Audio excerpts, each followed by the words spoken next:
Hey guys, No Williams Pyrotechnics. For the 4th of July show this year, I don't do a lot of small fireworks on this channel.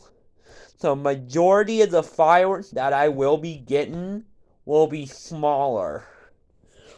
So my Mimi will get the big fireworks. It's gonna be like a mix. It's gonna be like a mix from my 2020 show and my 2021 show. It's gonna be like a mix of stuff. Also, we're not just gonna do that. We're also gonna go to like Target, Sam's Club, Walmart, Costco, Menards, Giant Eagle, Miser, and Walgreens. Those stores. And we're gonna get fireworks from them too. So this is like a little preview of our Independence Day fireworks stashes. And cut.